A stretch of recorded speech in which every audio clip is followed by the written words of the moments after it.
आर्य शब्द का अर्थ है ऋग्वेद के अनुसार आर्य वह व्यक्ति जो सत्य, अहिंसा, पवित्रता, परोपकार, पुरुषार्थ आदि आर्य व्रतों को विशेष रूप से धारण करते हैं तथा जो श्रेष्ठ गुण कर्म स्वभाव वाले होते हैं। भारत के अंदर जितना भी इतिहास है, वाल्मीकि रामायण के माध्यम से या महाभारत के माध्यम से, वहां पर भी आर्य शब्द का जो प्रयोग हुआ है वो श्रेष्ठ गुण कर्म स्वभाव वाले व्यक्तियों के लिए एक विशेषण के तौर पे ही हुआ है। तो आर्य कोई जाति नहीं है, आर्य कोई रेस नहीं है, बल्कि जो व्यक्ति श्रेष्ठ होते हैं उनको आर्य नाम से संबोधित किया जाता है।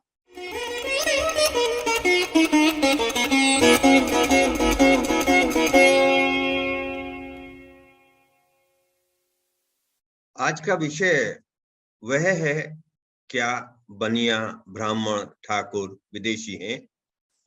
या हम दूसरे शब्दों में कह सकते हैं कि क्या आर्य लोग विदेशी थे? आज इसी संबंध में विस्तृत रूप से हम लोग चर्चा करने जा रहे हैं।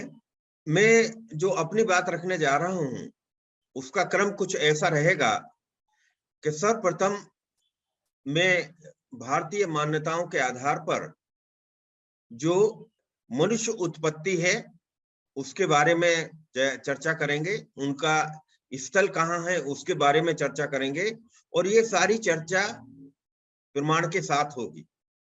तो सृष्टि के आरंभ में जिस प्रकार से मनुष्य उत्पत्ति आरंभ हुई और उसकी वृद्धि हुई, उसके संबंध में हम लोग आज चर्चा करने जा रहे हैं। और उसके साथ साथ हम यह भी चर्चा करेंगे कि किस प्रकार से हमारा इतिहास रहा है। जो 4 वर्ण हैं उनकी भी हम चर्चा करेंगे और ये कोशिश करेंगे कि उन वर्णों की वास्तविक स्थिति क्या है, या हम जो वैदिक शास्त्र है उसके अंदर वर्णों की क्या स्थिति बताई गई है और वो किस प्रकार से होती है। और अंत में जो एक भारत में नया समूह उभर कर आया है जो अपने को मूल निवासी कहते हैं, उन्होंने जो समय समय पर अपनी बातें रखी हैं और उनका कहना यह है कि जो ब्राह्मण, बनिया, ठाकुर विदेशी हैं या आर्य लोग जो है विदेशी हैं, उस संबंध में जितनी भी चर्चा होगी वो हम जो है उसके बारे में चर्चा करेंगे और अपनी बात को प्रमाण के साथ रखेंगे।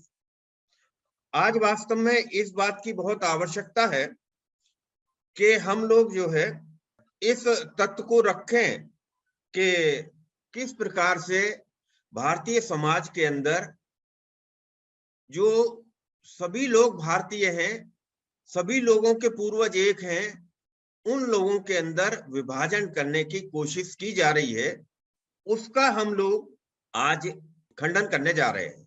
मेरा परिचय ये है कि मैंने लगभग 50 वर्षों से सत्य सनातन वैदिक धर्म व प्राचीन इतिहास का अध्ययन, सभी राष्ट्रभक्त मंचों से सनातन धर्म का प्रचार किया है, विभिन्न पत्र पत्रिकाओं व लेखों का प्रकाशन किया है, ऑनलाइन व सोशल मीडिया से सनातन धर्म व भारत के प्राचीन इतिहास का प्रचार किया है।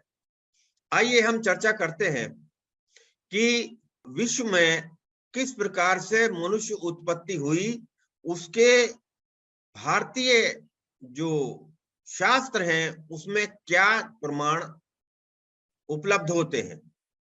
और मैं आपको ये बात बताता चलूं कि जितने भी प्रमाण हैं वो तर्कपूर्ण हैं और हम अपनी बात बहुत संक्षेप में रखना चाहेंगे।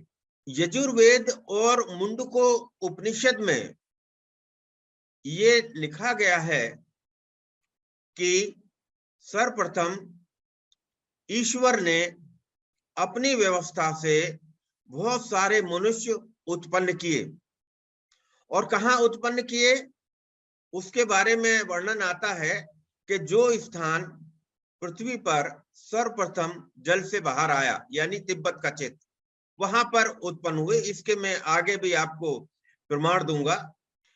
चरक संहिता में चिकित्सा स्थान के रसायनाध्याय पृथ्वी पाद 3 में ये वर्णन आता है कि हिमालय से उतरकर आर्य लोग या जो सर्वप्रथम मनुष्य थे वो मैदानों में आए और वहां के जंगलों को काटकर उन्होंने रहने योग्य स्थान बनाया और वहां आकर वो रहने लगे। इस संबंध में मैं आपको और 2-3 प्रमाण भी दूंगा कि मनुष्य उत्पत्ति तिब्बत क्षेत्र में ही हुई। इसके 2-3 प्रमाण और मैं आपको देने जा रहा हूं। तो एक प्रमाण तो ये है कि ईरान है, वहां पर 1969 से पहले यानी अयातुल्ला खुमैनी के शासनकाल से पहले ये पढ़ाया जाता था कि हमारे पूर्वज हजारों साल पूर्व से हिमालय से उतरकर यहाँ आए और यहाँ पर अच्छा स्थान पाकर बस गए। दूसरा एक और प्रमाण मैं आपको देना चाहता हूं, ये अल बैरूनी ने लिखा है जो 11वीं शताब्दी में आया था और उसने ये कहा है कि जो तुर्क लोग थे वो हिंदू थे और अपनी जो उत्पत्ति का स्थान तिब्बत बताते थे। कहने का आशय ये है कि जो लोग भी तिब्बत या हिमालय से उतरकर मैदानों में आए और विश्व में स्थान स्थान पर फैल गए, वो अपना पूर्व का स्थान तिब्बत हिमालय ही बताते हैं। इस प्रकार जो भारतीय शास्त्र हैं उनसे भी और जो दूसरे देशों के शास्त्र हैं उनसे भी ये सिद्ध होता है कि मनुष्य की उत्पत्ति हिमालय पर हुई और वहीं से उतरकर सभी लोग नीचे आए।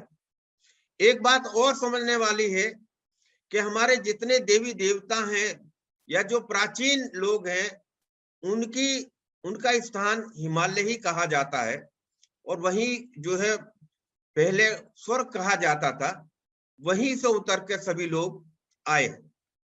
अब हम आगे बात करते हैं जो हमारी पृथ्वी की स्थिति रही, उसमें जो सबसे प्रथम मनुष्य थे जिन्हें आर्य जो है कहा गया था। आर्य का मतलब होता है जिसके गुण कर्म स्वभाव श्रेष्ठ हों। इसके बारे में मैं आगे भी प्रमाण के साथ अपनी बात रखूंगा। तो पृथ्वी पहले 7 द्वीपों में विभाजित थी और एक द्वीप का नाम था जम्बू द्वीप, जिसके अंदर पूरे का पूरा एशिया भाग आता है। उस जम्बू द्वीप के हिम प्रदेश को ऋषभदेव के पुत्र भरत के नाम पर भरतखंड या भारतवर्ष कहा गया और भरतखंड में वर्तमान के ईरान से लेके वियतनाम तक का यानी सारे पूर्वी देश और श्रीलंका से लेके कजाकिस्तान तक का क्षेत्र आता था। तो ये विस्तृत भूभाग जो था वो भरतखंड में आता था। जो एक कोई भी हिंदुओं के अंदर जब संस्कार होता है तो एक संकल्प पढ़ा जाता है और उसमें ये निश्चित किया जाता है कि हम कौन से समय में ये कार्य कर रहे हैं और जो जम्बू द्वीप है उसके किस स्थान पे ये कार्य संपन्न होने जा रहा है। उस राह से ये होता है कि हम अपना इतिहास व्यक्तिगत रूप से भी परिवार के रूप से भी संरक्षित रखते रहे हैं और वो ये संकल्प पढ़ा जाता है विवत्स मनवंतरे अष्टाविशी तिथिमम युगे कलियुगे कलि प्रथम चरणे भूलोके जम्बू द्वीपे भारतवर्षे भरतखंडे आर्यवर्त देशे अमुक अमुक नमक नगर में और अमुक अमुक गोत्र के लोगों के अंदर यह जो संस्कार है वो होने जा रहा है। अब मैं आपको आर्य शब्द के बारे में बताता हूं। आर्य शब्द का अर्थ है ऋग्वेद के अनुसार आर्य वह व्यक्ति जो सत्य अहिंसा पवित्रता परोपकार पुरुषार्थ आदि आर्य व्रतों को विशेष रूप से धारण करते हैं तथा जो श्रेष्ठ गुण कर्म स्वभाव वाले होते हैं। निरुक्त में भी आर्य के बारे में इसी प्रकार कहा गया है कि आर्य ईश्वर पुत्र है और ईश्वर पुत्र से अभिप्राय श्रेष्ठ गुण संपन्न व्यक्ति से है। अतः आर्य शब्द को सार्थक करने हेतु व्यक्ति में श्रेष्ठ गुणों से युक्त होना अनिवार्य है। आज के समय में भारत या भारत के बाहर किसी भी देश के व्यक्ति के अंदर, किसी भी समाज के व्यक्ति के अंदर, किसी भी मत के व्यक्ति के अंदर जो इस प्रकार के गुण होंगे, उनको हम विशेषण के तौर पे उस व्यक्ति को आर्य कह सकते हैं। भारत के अंदर जितना भी इतिहास है, वाल्मीकि रामायण के माध्यम से या महाभारत के माध्यम से, वहां पर भी आर्य शब्द का जो प्रयोग हुआ है वो श्रेष्ठ गुण कर्म स्वभाव वाले व्यक्तियों के लिए एक विशेषण के तौर पे ही हुआ है। तो आर्य कोई जाति नहीं है, आर्य कोई रेस नहीं है, बल्कि जो व्यक्ति श्रेष्ठ होते हैं उनको आर्य नाम से संबोधित किया जाता है। ऋग्वेद में ये कहा गया है कि ईश्वर कहता है कि मैंने ये भूमि आर्यों के लिए दी है। इससे यह भी प्रतीत होता है कि ईश्वर ने सर्वप्रथम आर्यों को उत्पन्न किया तथा यह भूमि प्रदान की। इसका अर्थ एक ये भी है कि मैंने ये भूमि आर्यों का मतलब श्रेष्ठ लोगों के लिए दी है, यानी पृथ्वी के जितने भी मनुष्य हैं उनको श्रेष्ठ बने रहना चाहिए। जो हिमालय का प्रसिद्ध स्थान है, जो कि मेरू नाम से भी जाना जाता है, इसका विभिन्न प्राचीन मान्यताओं में, जैसे पारसी मोरू यूनान वाले मेरोस या दक्षिण तुर्किस्तान वाले मेरू मिस्र और मेरी और असीरिया वाले वो मोरुख नाम से कहते हैं। तो जो उत्पत्ति स्थान है हिमालय, उसके बारे में विभिन्न जो सभ्यताएं हैं वो उसका नाम याद रखती हैं और उसको विभिन्न नामों से आज भी पुकारती हैं, क्योंकि सभी मनुष्य लोग भारत भूमि पर ही उत्पन्न हुए और यहीं से धीरे धीरे विश्व में फैलते गए, सभ्यता बसाते गए और सारे विश्व में फैल गए। कालांतर में वेद ज्ञान के अभाव में उनके अंदर अपनी भारतीय संस्कृति से दूरी बढ़ती गई और वो विभिन्न मत और विभिन्न भाषा के बोलने वाले सिद्ध हुए। और भी कई ऐसे प्रमाण हैं जिनसे ये सिद्ध होता है कि मनुष्य की उत्पत्ति हिमालय पे ही हुई थी। इसके बारे में मैं आपको पहले भी बता चुका हूं कि जो विश्वव्यापी एक घटना हुई थी जल प्लावन की, वह भी मनु के समय में हुई थी और सबसे जो ऊंचा स्थान था हिमालय, वहीं पे जाके जब पानी नीचे उतरने लगा था तो मनु ने अपनी नाव जो है बांधी थी। तो इस प्रकार से मैंने अभी तक आप लोगों के समक्ष ये बात रखी कि मनुष्य की उत्पत्ति हिमालय पर हुई, भारत के भूभाग में हुई और वहीं से मनुष्य उतरकर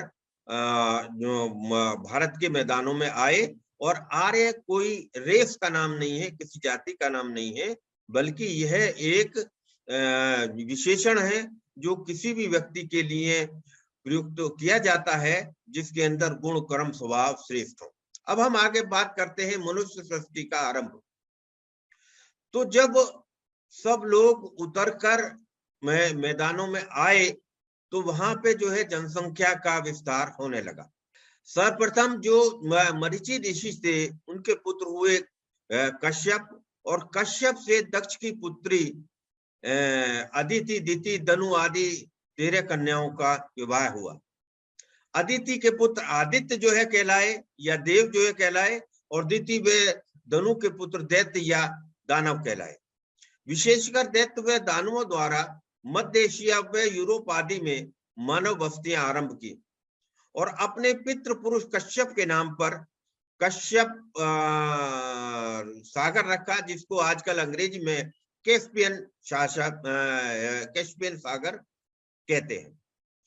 बाइबिल में भी यह उल्लेख आया है कि असुरों का शासन भारत सम्राट होते हुए इथियोपिया तक के उनके साम्राज्य में 127 प्रांत थे। वैवस्वत मनवंतर के प्रथम में जो मनुष्य हुए थे उनमें, जैसा कि मैंने अभी आपको बताया कि कश्यप ऋषि के से जो विवाह हुआ था अदिति का, उससे जो 12 पुत्र उत्पन्न हुए थे, और उन पुत्रों में इंद्र और विष्णु के साथ साथ विफान नाम के भी व्यक्ति थे। उन्हीं के पुत्र जो मनु थे, उन्होंने ही आगे संतति जो है चलाई, जिसका मैं आगे आपसे वर्णन करूंगा। पर मैं एक बात आपको और जानकारी में देना चाहता हूं कि जो सृष्टि के प्रथम में मनुष्य हुए थे, वो अति बुद्धिमान थे। उनको लिखने की कोई आवश्यकता नहीं थी। जिसने जो बात कही वो उसी प्रकार से याद रखते थे, जिस प्रकार आज भी हम 50 वर्ष प्राचीन अगर कोई भी गाने या कोई आवाज अगर सुनना चाहें तो उसी रूप में हमको प्राप्त हो जाती है इलेक्ट्रॉनिक माध्यम से। और वो बहुत ही हष्ट-पुष्ट थे।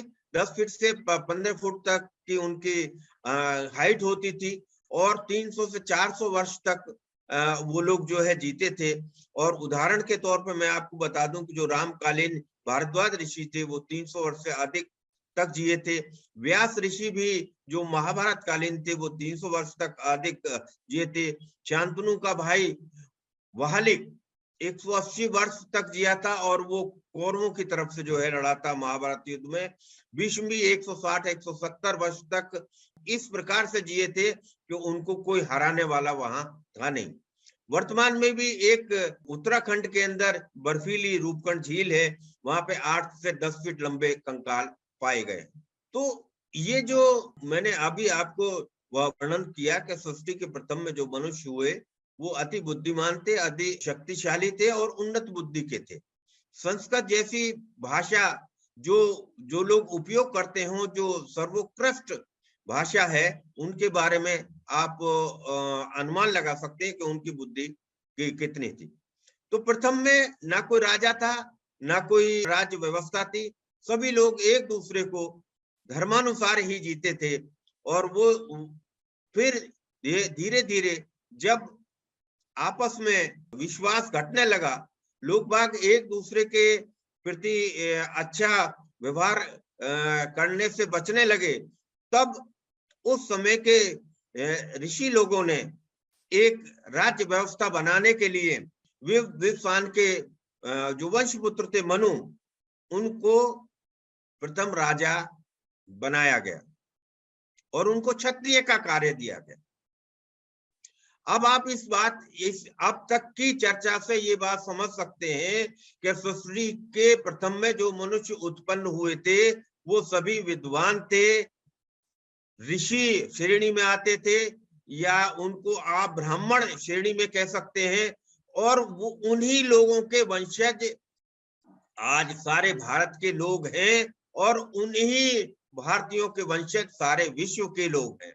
मेरे अब तक के कहने का आशय ये था कि जितने भी भारत के लोग हैं या विश्व के लोग हैं, उन सबके पूर्वज एक ही है, और वो अति बुद्धिमान विद्वान व्यक्ति थे।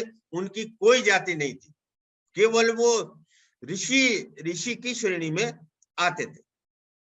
प्रथम जो क्षत्रिय का कार्य दिया गया, या जो प्रथम क्षत्रिय बना, वो विवस्वान का पुत्र मनु था। उसको तब के ऋषि लोगों ने उपयुक्त पाकर राजा का कार्य दिया। अगर हम इतनी बात समझ जाते हैं, तो ये जो जाति वाली बात है, या जो ब्राह्मण बनिया ठाकुर वाली बात है, या जो मूल निवासी वाली बात है, ये अपने आप समाप्त हो जाती है। हमें ये अच्छी तरह से समझ लेना चाहिए कि जितने भी विश्व के मनुष्य हैं, उन सब का पूर्वज एक ही थे, और वो सब लोग जो है ऋषि स्तर के लोग थे। आगे मैं आपको बताता हूं कि जो मनु हुए प्रथम राजा, उनके पुत्र हुए एक इक्ष्वाकु, और उनसे जो है जो वंश चला उसका नाम है सूर्य वंश। और जो मनु की पुत्री थी इला, जिसका विवाह चंद्र के पुत्र बुध से हुआ, उससे चंद्रवंश चला।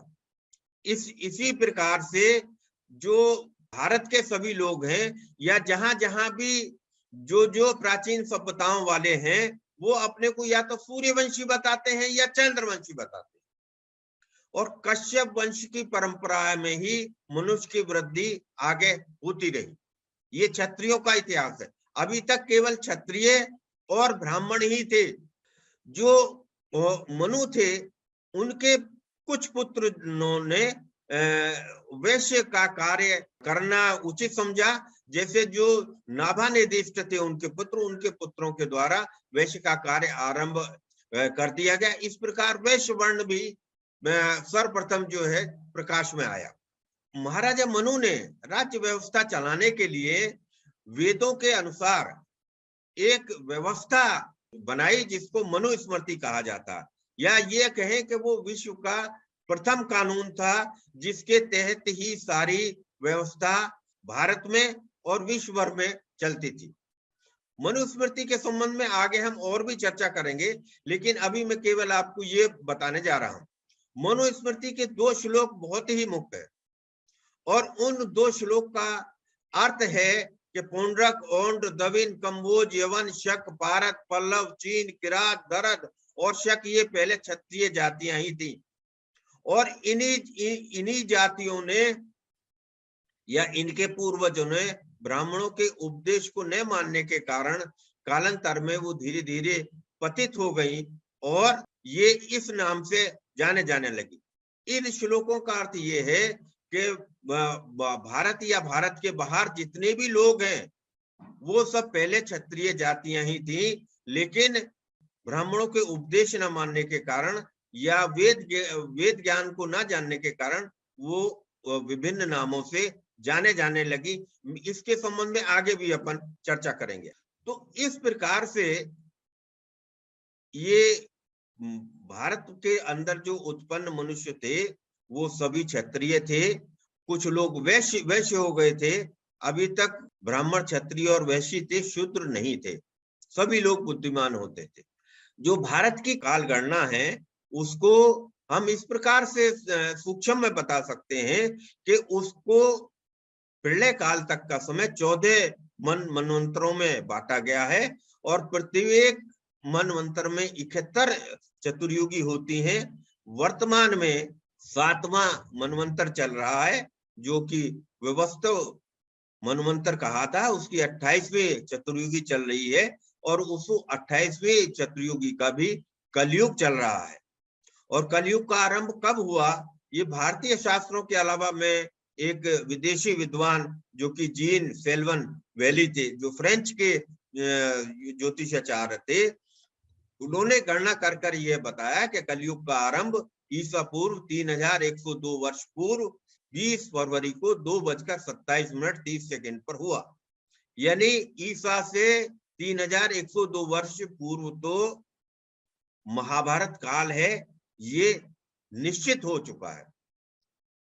उससे भी और 38 वर्ष पूर्व जो है महाभारत युद्ध हुआ था और कलयुग का प्रारंभ 3102 वर्ष पूर्व हुआ था। ये संख्या मैं आपको इसलिए बता रहा हूं, जैसे कि राम का काल लगभग 9 लाख वर्ष पूर्व है, कि जो भी चर्चा होती है, जो भी आर्यों के आने की बात होती है या उसके संबंध में ये कहा जाता है कि ये तो ईसा से मात्र 1500 वर्ष पूर्व ही आए हैं या 2000 वर्ष पूर्व ही आए हैं, या जो वेद वगैरह हैं उनकी जो उत्पत्ति है वो मुश्किल से 2000 वर्ष पूर्व की है। तो ये जो विदेशी मान्यता है इसका यहाँ खंडन होता है। जब कलयुग का आरंभ ही 3102 वर्ष पूर्व हुआ है तो बाकी जो रामायण काल था और जो दूसरे काल थे वो तो उससे भी काफी पूर्व हो चुके हैं। मैंने एक पुस्तक लिखी है जिसका नाम है विश्व सभ्यताओं का जनक भारत, और इस ग्रंथ में मैंने पूर्ण विस्तार से ये जानकारी दी है कि किस प्रकार सृष्टि के प्रथम में मनुष्य उत्पन्न हुए और भारत से किस प्रकार दूर दूर तक जाकर बसने लगे। उसमें मैंने सभी 17 प्राचीन सभ्यताओं का प्रमाण देकर अपनी ये बात रखी है। उसमें मैंने ये भी बताया है कि भारत के अंदर जितने भी लोग हैं वो सभी यहाँ के मूल निवासी हैं और कोई भी व्यक्ति बाहर से आया हुआ नहीं है, बल्कि यहीं से लोग जो है बाहर गए हैं। मैंने उसमें ये भी सिद्ध किया है कि जो गिरिजन जनजाति है या जो जिसको आजकल अनुसूचित जनजाति कहते हैं, उन सब के भी पूर्वज वही थे जो ब्राह्मण ठाकुर बनियों के पूर्वज थे और जिनकी उत्पत्ति हिमालय पर हुई थी और जो लोग उतरकर भारत के मैदानों में आए थे। अब वर्ण व्यवस्था जो थी वो थी, उसका अर्थ था कि वो जिस व्यक्ति के द्वारा जो कार्य करना अभिष्ट होता था, जो उसने अपनी योग्यता के अनुसार कार्य चुना जाता था, उसको जो है वर्ण कहते थे। मतलब जो है चुनना, यानी वर्ण व्यवस्था कर्मानुसार थी, वो जो है जाति के अनुसार नहीं थी। एक प्रसिद्ध मंत्र है ऋग्वेद का, ब्राह्मणों से मुख मासीत बहु राजन कृत उरु तदस यदेश्य पदभ्याम शूद्रो अजायत। इसका विभिन्न विद्वान लोग अलग अलग तरीके से भाष्य करते हैं, पर वास्तविक बात यह है कि उसका गलत भाष्य करने के कारण ही बहुत सारे लोगों को इस मंत्र पर आपत्ति है। जबकि इसका वास्तविक अर्थ ये है कि जो ईश्वर है उसने ये बताया कि जो मनुष्य लोग मुख के समान कार्य करें, यानी पूरे मुख के समान जो कार्य कार्य कार्य कर पाए, यानी मुख में सारी इंद्रियों का अधिष्ठान है और सब मुंह का स्थान है। जो भी हम मुंह के माध्यम से जो है अपने पेट में लेते हैं वो सभी में जो है वितरित होता है, और ये यहाँ से ऊपर का जितना भी क्षेत्र है वो वह सब जो है सारे शरीर का ही संचालन करता है। इसी में हमारा मस्तिष्क भी है। तो वह उस प्रकार के व्यक्ति जो कि सारे समाज का संचालन कर पाए, सारे समाज का मार्गदर्शन कर पाए और सारे समाज को ज्ञान प्रदान कर पाए, ऐसे मनुष्यों को ब्राह्मण कहा जाए, जो मुख के समान हो।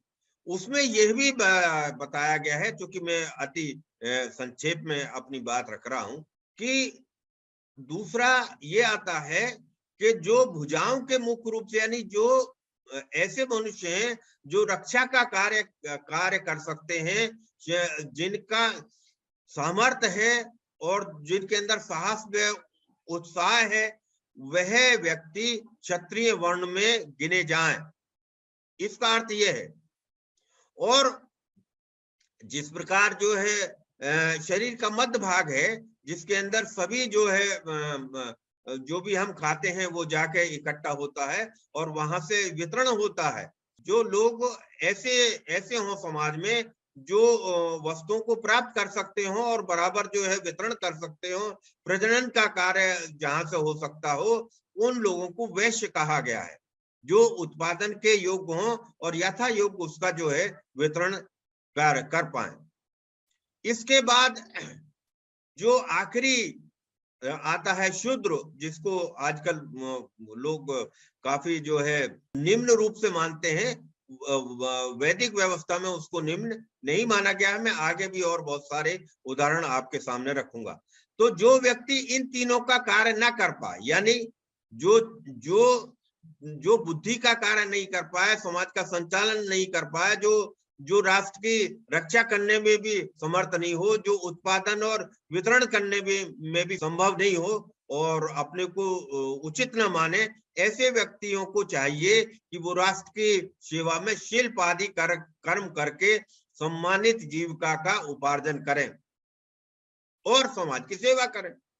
यानी जो भी कार्य वो कर सकते हैं वो करें, उनको जो है शुद्ध वर्ण का अधिकारी कहा गया है।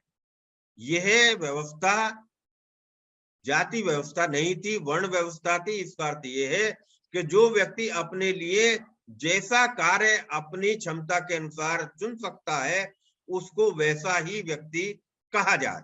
और यह भी था कि मान लीजिए कोई किसी व्यक्ति में जो शूद्र माता पिता से उत्पन्न है, लेकिन अगर उसके अंदर ब्राह्मण जैसे गुण है, ब्राह्मण जैसी योग्यता है, तो वो शूद्र भी ब्राह्मण हो सकता है।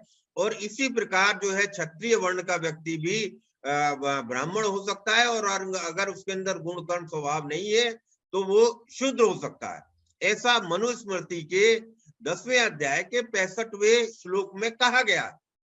इसी के साथ साथ जो आपद स्तंभ धर्म सूत्र है, वहां पे भी ऐसा जो है कहा गया है कि जो व्यक्ति जिस वर्ण का हो, अगर वो उसके अंदर योग्यता बढ़ जाती है तो वो अपने ऊंचे वर्ण को प्राप्त हो सकता है। और अगर ऊंचे वर्ण वाला व्यक्ति भी है और उसके अंदर वो व्यक्ति वो गुण कर्म स्वभाव नहीं है जो उस वर्ण के लिए वांछित है, तो वो निम्न वर्ण के रूप में माना जाए।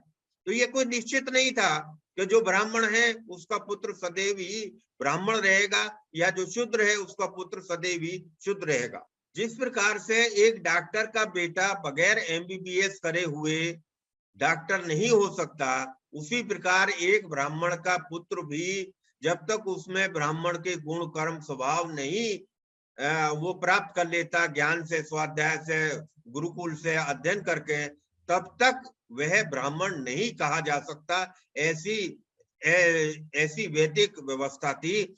अतः ये बात प्रमाण के रूप में सिद्ध होती है कि जिसकी रुचि योग्यता के अनुसार वर्ण का निर्वाचन का अधिकार होता था। और ये वर्ण का निश्चित कौन करता था? जब सब बच्चे गुरुकुल में जाते थे और वहां वो 10, 15, 20 वर्ष तक विद्या अध्ययन करते थे, तो वहां के गुरु लोग जिस जिस बच्चे को जिस जिस वर्ण का अधिकारी पाते थे उसका वो ही वर्ण निश्चित कर दिया जाता था।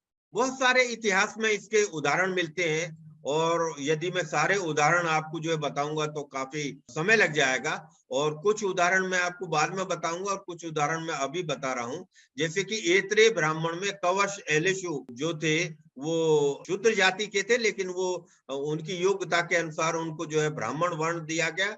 ऐसा ही वर्णन छांदोग्य उपनिषद में आता है, जिसमें जो है गौतम ऋषि के पास गए जो है सत्यकाम जाबाल, और उन्होंने वहां विद्या अध्ययन के लिए चाहा। तो गौतम ऋषि ने उनसे पूछा कि आप अपना गोत्र बताओ। वो अपनी माँ के पास गए और माँ ने कहा कि मैं अपने जवानी के समय में बहुत लोगों के संपर्क में रही हूं, तो मुझे नहीं मालूम है कि आपका गोत्र क्या है। तो सत्यकाम जबाल ने ऐसी ही बात जाके गौतम ऋषि ने से कही। तो उस अज्ञात कुल वाले पुत्र को गौतम ऋषि ने कहा कि इतनी सत्य बात कहने की क्षमता केवल ब्राह्मण वर्ण में ही हो सकती है, अतः मैं आपको ब्राह्मण वर्ण देता हूं। और बाद में वो वही अध्ययन करके ऋषि पद को प्राप्त कर पाए। विश्वामित्र जो क्षत्रिय वर्ण के थे, उन्होंने स्वाध्याय अध्ययन और तप कर कर जो है ब्राह्मण वर्ण को जो है प्राप्त किया। और मातंग ऋषि जो कि चांडाल कुल के थे, उन्होंने स्वाध्याय और तप करके ब्राह्मण वर्ण को प्राप्त किया। इसी प्रकार जो मनु के पुत्र थे नाभानेदिष्ट, उसके सब वंशज वैश्य जो है हो गए। और ऐसे बहुत सारे उदाहरण इतिहास में आपको प्राप्त हो जाएंगे। वास्तविक बात यह है कि महाभारत पर्यंत तक या उसके बाद भी शूद्रों की समाज में जो स्थिति थी वह वर्तमान के मुकाबले बहुत अच्छी थी। शूद्र लोग भी साधारण साक्षर होते थे और शूद्रों में अनेक शिल्पी श्रेणियां थी। शूद्रों के विषय में आपद स्तंभ धर्मसूत्र में विधान था कि गृहपति उन्हें वैसा ही भोजन दे जैसा कि वह स्वयं खाता हो, तथा योग्य सेवक के सुख के सब प्रबंध गृहपति ही करे। और यहाँ तक कहा गया था कि आर्यों के घर में शूद्र पाक आदि सेवा करें। तो जब पाक आदि सेवा शूद्रों को करना अभिष्ट था, तो छुआछूत या कमतर मानने वाली बात ही अपने आप में नहीं रहती। और जहां तक वेद ज्ञान का प्राप्त करने की बात है, तो यजुर्वेद के अंदर एक मंत्र आता है, यथे मावाचम कल्याणी मावदानी जनेभ्य ब्रह्म राजानभ्याम शूद्राचार्य स्वाचारण। इसका अर्थ ये है कि ईश्वर कहता है कि मैंने वेद का ज्ञान जो है समस्त मानव मात्र के लिए दिया है। उसके अंदर सभी लोग आ जाते हैं, शूद्रों के लिए भी दिया, स्त्रियों के लिए भी दिया, ब्राह्मणों के लिए दिया, क्षत्रियों के लिए भी दिया। तो ये कहना कि साहब शूद्र के कान में अगर वेद का मंत्र पड़ जाए तो उसमें पिघला हुआ शीशा भर देना चाहिए, ये जो अर्वाचीन समय में कुछ लोगों ने बात चलाई थी, ये वेद के विरुद्ध है, भारतीय ज्ञान के विरुद्ध है, भारतीय मान्यताओं के विरुद्ध है। क्योंकि स्वयं यजुर्वेद ही कहता है कि जो वेद का ज्ञान है वो मानव मात्र के लिए है। और वेद के ज्ञान पे कोई भारत के लोगों का अधिकार नहीं है, बल्कि विश्व के सभी लोगों का अधिकार है। जो भी ज्ञान प्राप्त करना चाहता है वो वेद का ज्ञान प्राप्त कर सकता है। तो ये एक बात जो है मैंने आपके सामने रखी कि वेद ज्ञान भी सभी लोगों के लिए था। अब मैं कुछ और उदाहरण आपको देना चाहता हूं जिनसे आप ये जान पाएंगे कि वास्तव में कोई छुआछूत भेदभाव नहीं था। जैसे कि रामायण के काल में राजा दशरथ ने अश्वमेध यज्ञ संपन्न किया था। तो जब वो अश्वमेध यज्ञ करने जा रहे थे तब उन्होंने कहा अपने अनुचरों से, इस पृथ्वी पर जो जो धार्मिक राजा, ब्राह्मण, क्षत्रिय, वैश्य और शूद्र हैं, सबको इस यज्ञ में आने के लिए निमंत्रित करो। यानी उनके राज्य में या उनके राज्य से बाहर भी जो सभी चारों वर्णों के लोग थे उनको उस अश्वमेध यज्ञ में भाग लेने के लिए आमंत्रित किया। तो आप सोचो कि छुआछूत जैसी कोई बात थी ही नहीं। जब यज्ञ में आमंत्रित कर रहे हैं तो कहां का जो भेदभाव रहा। इसी प्रकार जब युधिष्ठिर ने राजसूय यज्ञ किया था, जब वो इंद्रप्रस्थ को उन्होंने अपनी राजधानी बनाया था, तो उन्होंने भी चारों वर्णों के लोगों को आमंत्रित किया था। महाभारत के सभा पर्व के 33वें अध्याय के 41 नंबर के श्लोक में यह आता है, और उसका अर्थ यह है, तुम लोग सभी राज्यों में घूम घूम कर वहां के राजाओं, ब्राह्मणों, वैश्यों तथा सब माननीय शूद्रों को निमंत्रित कर दो और बुला ले आओ। किस कार्य के लिए? राजसूय यज्ञ में भाग लेने के लिए। तो स्पष्ट है जब यज्ञ कार्य में भाग लेने हेतु सभी आमंत्रित किए जाते थे तो किस प्रकार का भेदभाव होने का प्रश्न ही नहीं उठता है। हमें एक और बात जो है विचार करनी चाहिए कि आर्य पुरुषोत्तम श्री राम वनवास के समय भिल्ली जो कि जनजाति की उनकी सबरी के बेर खाते हैं। और वहीं हम ये देखते हैं कि महाभारत काल में जो पांडव लोग थे वो वनवास के समय पांचाल नगर में कुमार के घर में ठहरते हैं।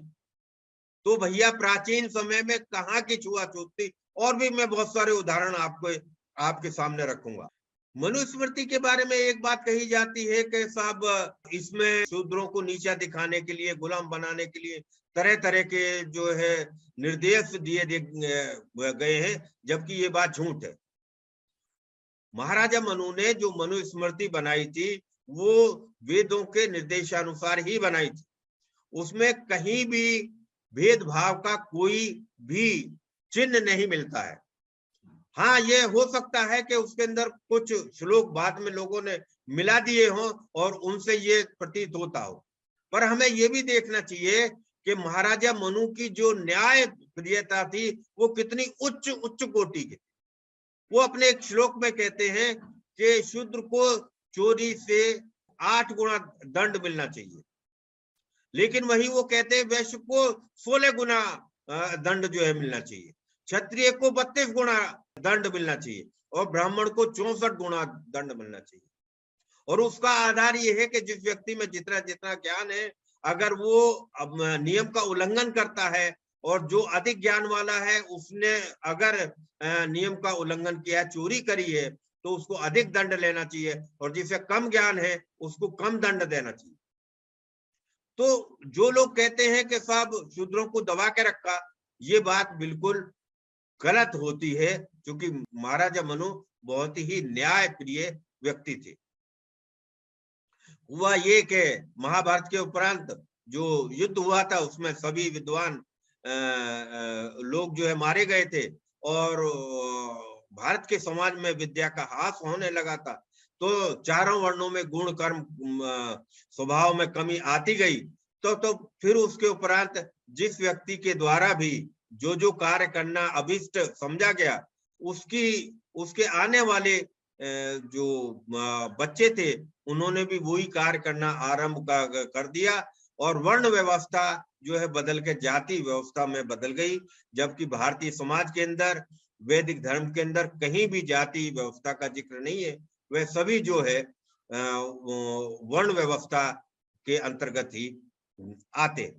अब बात ये उठती है कि ये जो आर्यों की बाहर से आने की बात थी, या जो अभी जिसका प्रभाव हम वर्तमान में भी देख रहे हैं, उसके अंदर ये बात कहां से पैदा हो गई कि आर्य लोग बाहर से आए थे? ये बात किसने कही सबसे पहले? वास्तविक बात ये है कि जब 1857 में जो प्रथम स्वतंत्रता संग्राम हुआ, उसमें अंग्रेजों ने जब ये पाया कि जो भारत का समाज है वो एकजुट है और इनसे लड़ने के लिए हमें यह आवश्यक है कि हम इनके अंदर जो है फूट डाल दें, भेदभाव पैदा कर दें, तब एडवर्ड्स थॉमस नाम के व्यक्ति ने लंदन के अंदर रॉयल एशियाटिक सोसाइटी की मीटिंग में 9 अप्रैल 1866 को एक कल्पना पेश कर दी। वह कल्पना क्या थी कि अक्सस नदी के किनारे से पशुचारण करने वाले आर्य आक्रमणकारियों की लहरें आरियाना प्रदेश से होती हुई हिंदू कुश के रास्ते से पहले पंजाब में उतरी और वहां वेदों के गंवारू गीत गाते हुए सरस्वती नदी की ओर बढ़ी। उनके कहने का आशय ये था कि जो यहाँ के मूल निवासी हैं वो अलग हैं, और जो आर्य हैं ब्राह्मण ठाकुर क्षत्रिय वैश्य, ये लोग अलग हैं। ये लोग बाहर से आए और इन्होंने यहाँ आकर यहाँ के मूल निवासियों को मारा, पीटा, खदेड़ा और इनको जो है दक्षिण की तरफ धकेल दिया। वो वास्तव में भारतीय समाज में फूट डालना चाहते थे, और उस फूट डालने के लिए उन्होंने जो ये कल्पना पेश की, उसका कोई आधार नहीं है, उसको कहीं कहीं जो है उसका कोई प्रमाण नहीं है। क्योंकि उस समय भारतवर्ष में अंग्रेजी राज्य था, उनकी बात सुनी जाती थी, इसलिए उनकी ये कल्पना आगे चल गई।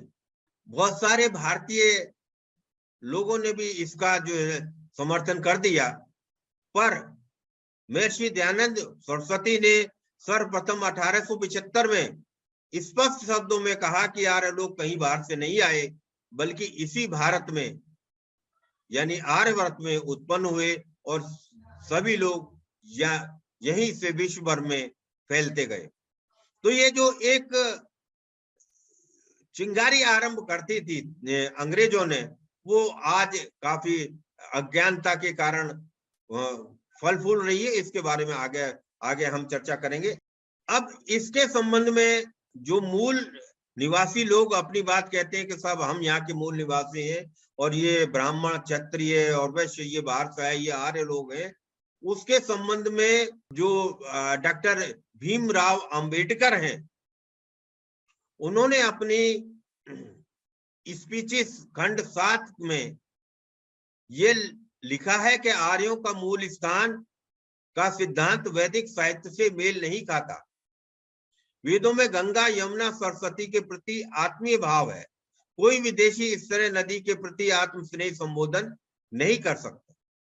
मतलब जो डॉक्टर अंबेडकर जी थे, उन्होंने भी जो आर्यों के बाहर से आने की थ्योरी थी उसका खंडन किया है, और जो मूल निवासी लोग अपने आप को कहते हैं, वो अपना जो मार्गदर्शक है वो डॉक्टर अंबेडकर साहब को ही मानते हैं। तो भैया डॉक्टर अंबेडकर साहब की बात तो आप लोग जो है सुन लो। उन्होंने तो कहा कि आर्य लोग कहीं बाहर से नहीं आए। उन्होंने शूद्र कौन के संबंध में ये स्पष्ट रूप से बताया है कि विदेशी लेखकों के आर्यों के बाहर से आकर यहाँ पर बसने संबंधित मान्यता गलत है, और शूद्र लोग जो है क्षत्रियों के ही वंशज है। शूद्र लोग कहीं बाहर से नहीं आए। उन्होंने ब्राह्मण, क्षत्रिय, वैश्य और शूद्र में कोई भेदभाव नहीं किया, बल्कि उनके कहने का आशय ये था कि सभी लोग एक ही पूर्वजों की संतान हैं।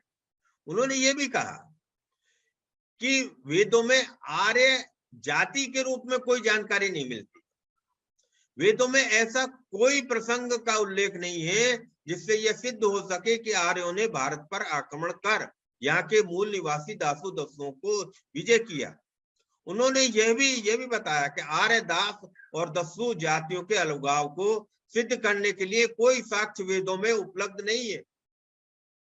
वेदों में इस मत की भी पुष्टि नहीं की गई है कि आर्य दास और दस्युओं से भिन्न भिन्न रंग के थे।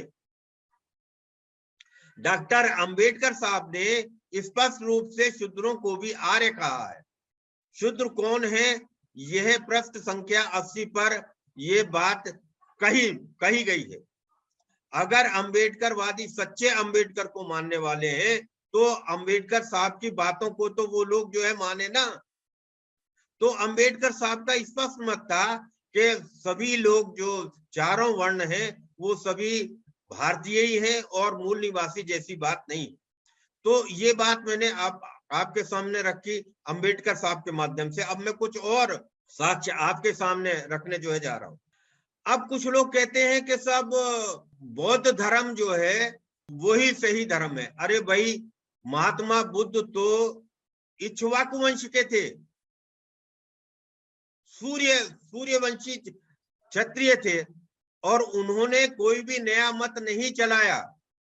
उनके जो अनुयायी हुए, उनके जो मानने वाले हुए, उन्होंने जो है समय समय पर एक मत जो है चलाया जो बौद्ध मत से जाना जाने लगा। वास्तविक बात यह है कि जो बुद्ध भगवान है, उन्होंने जो धम्मपद लिखा है उसके 270 में वो कहते हैं कि सर्व प्राणियों की अहिंसा से ही मनुष्य आर्य अर्थात श्रेष्ठ व धर्मात्मा कहलाता है। विदेशी यात्रियों के भी प्रमाण में आपके सामने जो है रखूंगा। और वास्तविक बात यह है कि उन्होंने वेदों की बुद्ध भगवान ने बहुत ज्यादा प्रशंसा की है और ब्राह्मणों की बहुत ज्यादा प्रशंसा की है। उन्होंने कोई अपना अलग से मत नहीं चलाया था, बल्कि उनके समय में जो वैदिक धर्म के अंदर कुछ लोगों के व्यक्तिगत स्वार्थ के कारण कुछ कुरीतियां आ गई थी, उनको दूर करने के लिए उन्होंने वेद का सही मत लोगों के सामने प्रतिपादित किया। अब ये तो जो है अंबेडकर साहब की बात हुई। अब हम बात करते हैं एक, चूंकि भारतीय ग्रंथों की बात तो हो ही चुकी है, करीबन 326 ईसा पूर्व के समय में एक बाहरी व्यक्ति आया था, मैग्नेथिस। वे जो है सिकंदर के समय में आया था और वह यूनान का एक राजदूत था जो कि उस समय के चंद्रगुप्त के दरबार में रहा था और वह कई वर्षों तक रहा था। उसने एक भारत के संबंध में इंडिका नाम की पुस्तक जो है लिखी, और उसमें अब उस जो मूल इंडिका है वो तो प्राप्त नहीं होती है, बल्कि उस इंडिका से संबंधित जिन जिन विद्वान लोगों ने, जैसे कि स्ट्रोबी वगैरह थे, उन्होंने जो इंडिका के संदर्भ लिखे हैं उसी को ही जोड़ के इंडिका के रूप में जो है समझा जाता है। तो उस जो है खंड खंड वाली इंडिका में भी हम ये पाते हैं कि जो भारत के बारे में लिखा गया है उसमें ये लिखा गया है बहुत ही साफ तौर से कि भारत के लोग कहीं बाहर से नहीं आए हैं, यहीं के मूल निवासी हैं। यानी एक विदेशी विद्वान जो ईसा से 326 वर्ष पूर्व भारत में आया था, वह भी ये कह रहा है। उसने एक चीज और भी जो है लिखी है अपने उसमें स्ट्रोबी के माध्यम से और दूसरे लोगों के माध्यम से, कि जो यहाँ के ब्राह्मण हैं वो बहुत ही नियम से रहते हैं, शुद्धता से रहते हैं, भीख मांगकर अपना जो है ज्ञापन करते हैं, वो दार्शनिक व्यक्ति हैं और जिनका काम केवल ज्ञान लेना और ज्ञान देना ही है। उन्होंने कहीं नहीं लिखा कि ब्राह्मणों ने किसी पे भी अत्याचार किया हो, बल्कि उन्होंने तो जो ये बताया है कि लगभग 7 तरह के लोग हैं, यानी 7 प्रकार की जातियां हैं। एक उन्होंने दार्शनिक बताई, एक उन्होंने जो है खेतीहर लोग बताए, एक उन्होंने जो है जो निरीक्षक यानी जो जासूसी करते थे और राजा को सही जानकारी देते थे वो जो है बताई, एक राजा का वर्ग बताया और एक राजा के मंत्री लोगों का बताया, और एक वर्ग बताया कि यहाँ पे शिल्पकार है। शूद्रों का उसने नाम ही नहीं लिया। यानी उसके समय तक भी सभी लोग शिल्पी थे, और अपना अपना काम जो है करते थे। इसके बाद जो फाहियान आया और हुइनसांग आया, जो कि दोनों ही बौद्ध थे, उन्होंने कहीं नहीं लिखा कि शूद्र लोगों को यहाँ पे जो है दबा के रखा जाता है। और इतिहास के जो यूनान के एक विद्वान माने जाते हैं हेरोडेटस, उन्होंने कहीं भी नहीं लिखा कि जो भारत है उसमें जो लोग आए हुए हैं वो बाहर के आए हुए हैं। अल बैरूनी की बात हम कर लेते हैं, जो कि 11वीं शताब्दी में आया था और वो गजनी के समय में आया था। उसने भी चारों वर्णों का वर्णन किया है अपनी पुस्तक में, और उसने कहीं भी ये नहीं लिखा है कि जो आर्य लोग जो यहाँ के लोग हैं वो लोग बाहर से आए हैं, बल्कि उसने यही लिखा है कि यहाँ के सभी लोग प्रारंभ से ही यहीं पे ही रहते हैं। महात्मा बुद्ध ने जो वेदज्ञ के लक्षण बताए हैं, उसने ये बताए हैं कि जिसने सब वेदों और केवल या मोक्ष विधायक उपनिषदों का आह्वान कर लिया है, वो सब वेदनाओं से वितराग होकर सबको अनित्य जानता है, वही वेदज्ञ है। यानी वेद और वेदज्ञ की उन्होंने प्रशंसा की है। जैसा कि मैंने आपको बताया था, मैग्नीसिस की इंडिका में डीओबी, स्ट्रोबी आदि ने भारतवर्ष में 7 जातियां बताई थी। उनमें कहीं भी शूद्र का नाम नहीं है, शिल्पकार का नाम है। उसने एक और कथा बताई हुई है मैग्नीसी की इंडिका में। एक सिकंदर के जो गुरु थे हेरोडेटस, उन्होंने कहा था कि वहां से किसी दार्शनिक को लेके आना।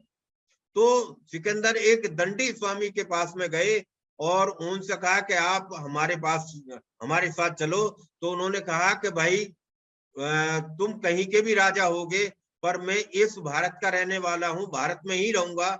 और वो उस दंडी स्वामी को पाते हैं कि वो धरती पे लेटा हुआ है और जो घास फूस की उसकी जो है शैया है, एक सामान्य सी झोंपड़ी बनी हुई है। तो ये दंडी स्वामी यानी ब्राह्मणों का रूप उस समय इस प्रकार का था। तो इस तरह की जानकारी हमें मैग्नीजिस से मिलती है, अल बैरूनी से मिलती है।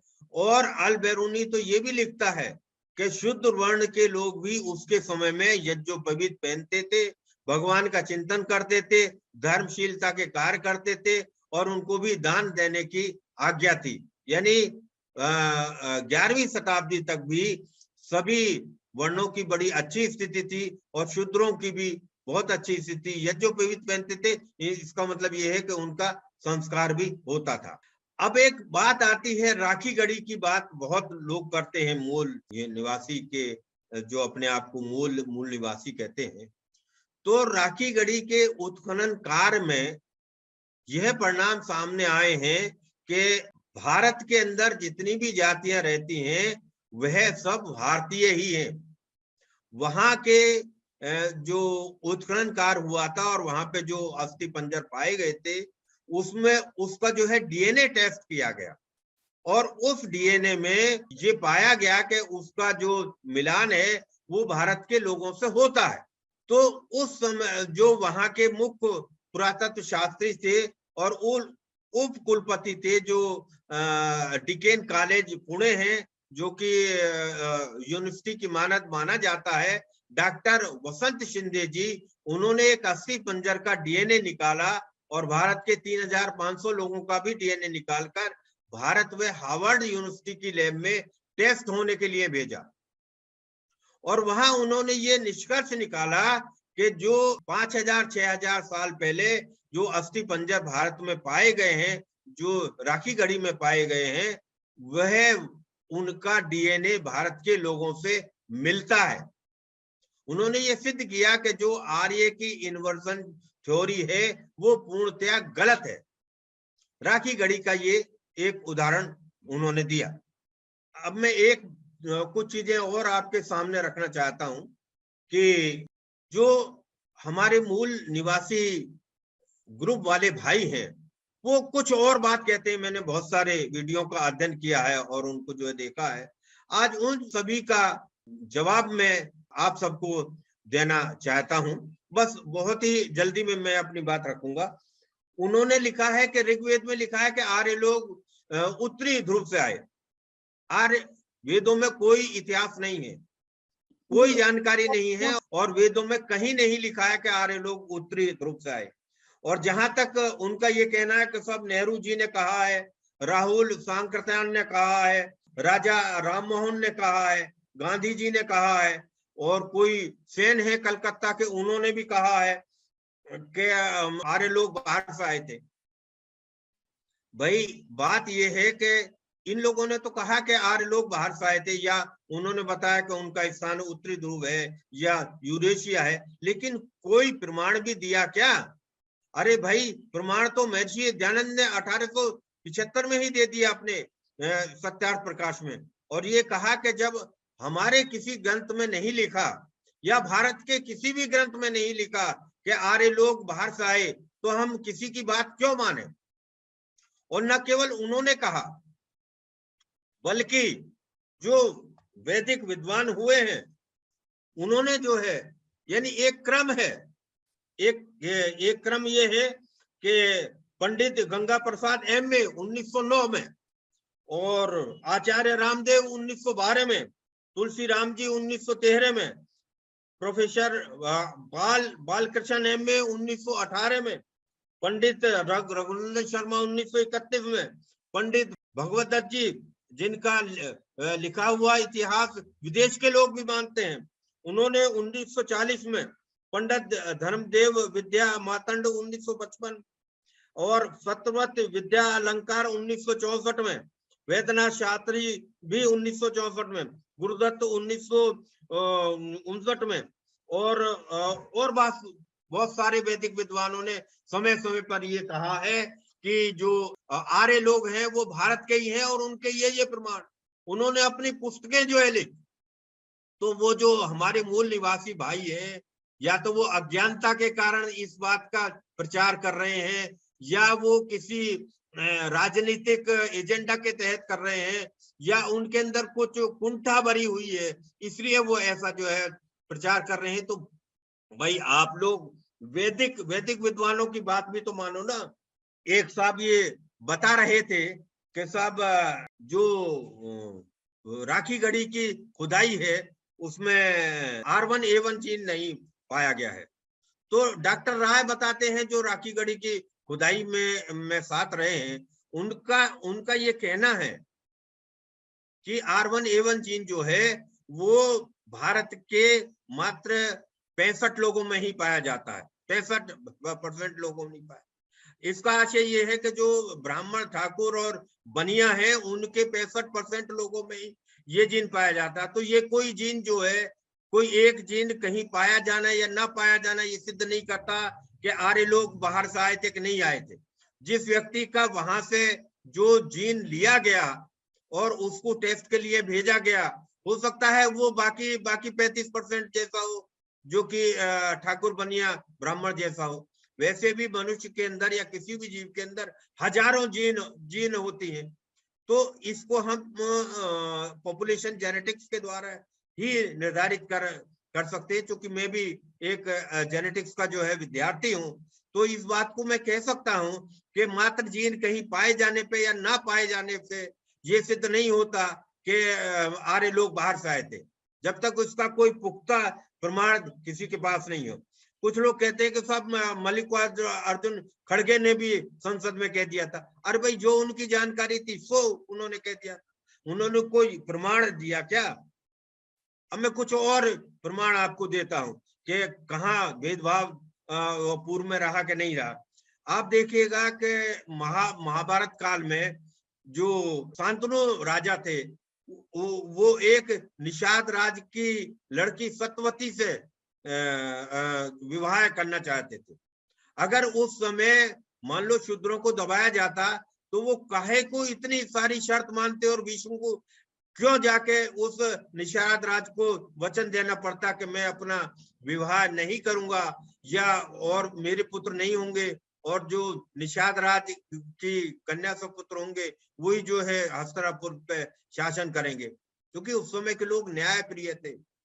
अपने शक्ति संपन्न होने के बावजूद भी एक सामान्य मल्लाह की पुत्री को उसकी टर्म्स कंडीशन पे ही हासिल करते। जो कर्ण था वो सूत पुत्र ही तो कहाता था। लोगों को क्या मालूम था कि ये जो है कुंती का पुत्र है, लेकिन उस सूत पुत्र को भी उस समय के क्षत्रियों ने राजा बनाया और अपने साथ बिठाया, तो भेदभाव कहाँ हुआ। तो ऐसे बहुत सारे उदाहरण आप सबके सामने मिल जाएंगे जिनसे ये सिद्ध होता है कि कोई भेदभाव नहीं रहा था, और जो वर्ण व्यवस्था थी उसी के अनुसार कार्य होता था। जो लोग मूल निवासी वाली चर्चा चलाते हैं, या जो जेएनयू के अंदर ये लिखते हैं कि ब्राह्मणों भारत छोड़ो, ठाकुरों भारत छोड़ो, वो वास्तव में भारत को तोड़ना चाहते हैं। उनका उद्देश्य अच्छा नहीं है। और इस बात में चूंकि समय काफी हो चुका है, कितनी ही चर्चा की जा सकती है, कितने ही प्रमाण उपलब्ध किए जा सकते हैं, और जिनको अभी भी कोई शंका रह गई हो वो कृपया अपनी बात रखें, मैं उन सबका उत्तर जो है दूंगा। आज के व्याख्यान से ये सिद्ध होता है कि सभी भारत के लोग एक ही पूर्वजों की संतान हैं। सभी लोग जो है वर्ण व्यवस्था के कारण अपने अपने कामों में बट गए हैं, और बहुत सारे उसके अंदर बट गए हैं। ऐसा कोई भी प्रमाण नहीं है जिससे सिद्ध होता हो कि ब्राह्मण, बनिया, ठाकुर विदेशी हैं और ये लोग बाहर से आए हैं, या इन लोगों को बाहर जो है चले जाना चाहिए। ये एक राजनीतिक सोच है, देश को तोड़ने वाली सोच है, अज्ञानियों की सोच है, या किसी विशेष प्रयोजन से हो सकता है कि कुछ विदेशी शक्तियां से भारत को कमजोर करने के लिए चला रही हो। मैं ऐसी उम्मीद करता हूं आज सभी भारतवासियों से कि मेरी बात को ध्यान से जो है सुने और समझें, भारत को मजबूत करें, और जो भारत विश्व गुरु बनने जा रहा है उसमें ऐसी मूल निवासी जैसी कुतर्क बातों को छोड़कर साथ में लग जाएं, जिससे कि भारत विश्व गुरु बने और पुनः सारे विश्व के लोग वैदिक धर्म में वापस आ पाए, सभी ओर सुख और शांति हो।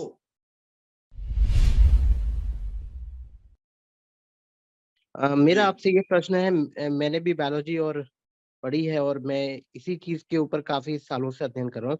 मैं आपसे एक चीज ये जानना चाहता हूँ कि ये जाति का उद्गम ये बीच में हुआ सतयुग के बाद से, या ये साथ साथ चलता रहा? तो अगर जेनेटिक्स के रूप में देखेंगे तो 8 तरह के विवाह बताए गए हैं, जैसे औरस है, राक्षस है, जैसे ब्राह्मण लड़की अगर क्षत्रिय कुल के युवक से विवाह करती है तो वो कायस्थ बने। तो ये सब चाणक्य जी ने लिखा है, तो ये शुरू से ही चलता आया है, ये बाद में इंक्लूड हुआ? क्योंकि ये चीज हमें जानना जरूरी है कि इसमें भी जेनेटिक्स के पॉइंट ऑफ व्यू से कि जो बुद्धिमान लोग हैं, अगर माता पिता दोनों ही ब्राह्मण कुल से आते हैं, और अगर क्योंकि अगर वो इंटेलिजेंट है तो उनका बच्चा भी इंटेलिजेंट होगा, तो जेनेटिक्स के पॉइंट ऑफ व्यू से क्या उन्हीं को ही आगे बढ़ाया गया कि ऐसा वन वन वर्ष का एक सिस्टम था? तो क्या ये बाद में रूढ़िवादिता आती गई? इसको किस तरह से समझा जाए?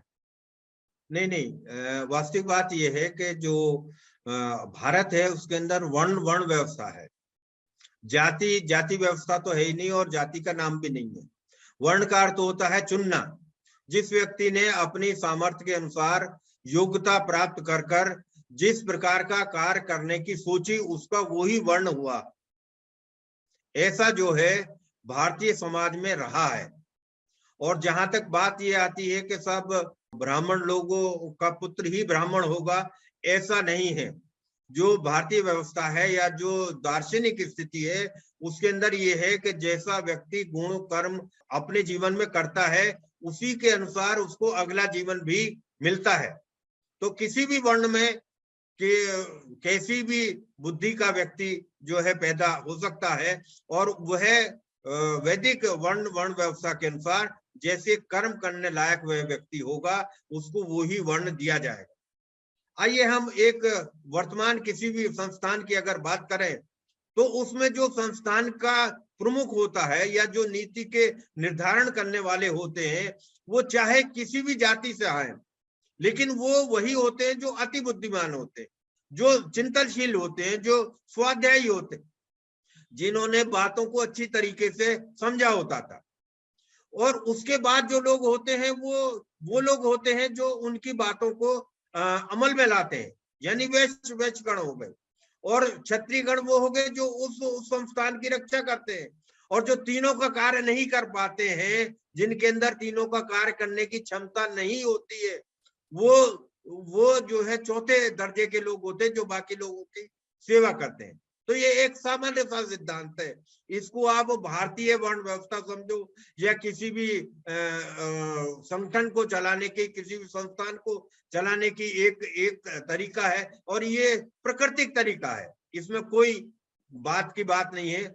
और यही मैं आपको बताना चाहता हूं कि जाति व्यवस्था तो बहुत बाद में आरंभ हुई, जबकि लोग भारत के लोग अज्ञान में हो गए।